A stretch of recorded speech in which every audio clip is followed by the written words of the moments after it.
Ain't no one like me except me. Yes, damn straight, ain't no one like me. Duh. Or to be more clear, like her.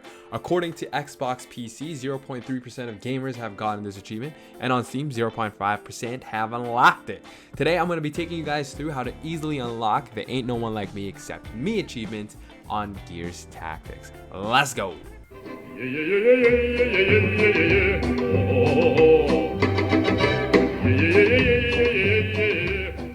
To unlock this achievement, you must complete a mission on insane difficulty with only one soldier.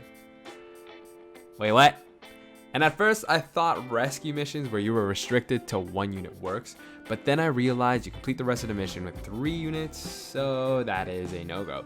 This achievement honestly seemed pretty hard when I first saw it, but I'm sure as more of you guys are playing insane and giving it a shot, you're realizing that each unit has its own advantages and you're kind of understanding what works best and how to use them more efficiently. So it becomes less and less daunting. For me, this realization happened once I began to play around with the scout class more often. I then studied the tech tree and decided to use the scouts for this specific challenge. I'm sure there are other classes that can be used, but I just felt that the scout would be the easiest out of all the classes. My goal in this mission was to remain hidden while tossing grenades, and planting proximity mines all around the enemy. I'm sure there are other methods out there that work, so if you guys know one, leave it down in the comments below and I'll give it a try. The reason why I feel so confident in this build is because I was able to complete the achievement in one try.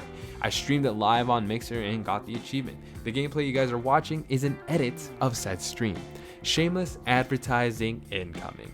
If you guys want to catch the latest of me playing some Gears Tactics, check it out on mixer.com/fishwash. to catch me play and kill some grubs. Okay, back to the build. The tech tree I used is the following. I built a scout unit towards the commando abilities because most of the abilities focus on staying hidden while being able to plant/throw proximity mines without losing camo. The most important abilities in this tech tree, in my opinion, are Extended Cloak, which allows the cloak ability to last 1 extra turn, Demolition Expert, allowing your unit to plant grenades and throw mines without removing cloak. It is important to remember that thrown grenades will still remove cloak. This ability also reduces explosive damage by 25%. Bummer, but that can be balanced out depending on the armor you put on. More on that in a bit. Free Cloak and Quick Swap are optional. I selected Free Cloak because it's pretty nice to have at least 3 action points after cloaking, and Quick Swap I selected because sometimes if there is a free unit to kill with a shot, it helps to reduce cooldown for all explosive abilities by 1 turn. Now for the armor. I had the scout put on URI armor from head to toe. If possible, try to use the epic rarity. At this point in the game, I did not have the legendary level, although I'm sure if you guys have it, swapping it out with any of the lower levels just makes completing this mission much easier. Lower armor level are still okay, it just means that the mission will require more patience on your end because you'll be waiting for the grenade cooldowns. Here's what I had on. Epic level UIR helmet has the blast zone ability, giving you a plus 25% radius to all grenade abilities. The chest piece gives the grenadier ability, which gives a plus 25% frag and stim grenade effect. This counters the damage reduction you receive from the demolition expert ability that I brought up earlier, so that's nice. And lastly, the UIR legs, which has utility belt, and this reduces the frag grenade cooldown by 3 turns. All these abilities help the frag grenade and not the proximity mines, so don't expect anything to change with them. Again, if you have the lower level armor, this mission is still possible, so don't worry too much if that's the case. Lastly, weapon mods.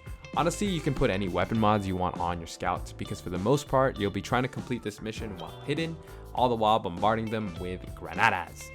But if you're fortunate enough to collect the legendary precision grip, providing you with the expertise ability, you are one lucky dude or dudette. The expertise ability is a passive ability that reduces all, I repeat, all skills cooldowns by 2 turns. So if sprint normally takes 5 turns, for example, it now takes only 3. And most importantly, the cloak ability is reduced from 4 to, you guessed it, you math genius, to 2 measly turns. But wait, there's more. If you follow the tech tree suggestions I talked about earlier, having extended cloak means that if you plan your moves out correctly, you will be cloaked the entire mission. #hacks. This happens because once you activate your cloak, the expertise ability triggers, reducing your cooldown by 2 turns. And because of extended cloak, on the second turn, once you've lost it, you can go invisible right away. Given you don't toss grenades in between, like I said, you will be elite level camouflage the entire game. These are the weapon mods I had on my scout. Epic Light Barrel with the Swift ability, giving you a 15% chance to gain an action point. Epic Stable Handle with the Focus ability, giving you a 40% crit chance on your first shot. Legendary Rail Sights with the Flatliner ability, giving you a 100% crit shot for the remainder of your turn after killing an enemy. And lastly, I had the Legendary Precision Grip with the Expertise ability, and you guys already know how that works. If you do not have the Expertise ability, that's fine. For the most part, it just means that you will have to be prudent with your Sprint ability because you'll be using it to run away while waiting for your Cloak ability. There are also other ways to reduce cooldown, but it means switching your armor. For example, putting the Commando chest piece, depending on the rarity, gives you a 40 to 60% chance of a random skill getting a reduced cooldown. But I'd advise you to wear the UIR gear and wait for your cloak. One last thing before we move on to the side mission choice. You can go crazy with throwing grenades, especially if you have the epic UIR of legs, which reduces grenade cooldown by 3 turns, allowing you to toss grenades quite a bit. Again, on Insane, just be careful, as for the most part, one enemy shot kills you. So depending on your playstyle and your armor and weapon choices, running and gunning it is also a possibility. Lastly, the type of side mission that is most ideal for this setup, I would suggest you do the following mission types: Scavenger Run, Incursion, or Sabotage. The side mission you guys are seeing is an incursion mission with the full setup I mentioned earlier. Personally, I have not done the scavenger mission with this setup, but I'm sure it is definitely possible. If anything, it might be easier. As for the mission itself, just go off with the grenades and proximity mines. If you want to do what I did and wait for the boomer reinforcement to come in, feel free to do so. That way you get a boom shot after crossing the bridge. There isn't really a good way to give you guys a play-by-play because most incursion and sabotage missions have different maps, but rewind back and forth with the gameplay if you guys want to see step-by-step how I completed this mission. Sticking to this formula will get you guys that juicy achievement. Just do your best to copy the tech tree, weapon mods, and armor pieces.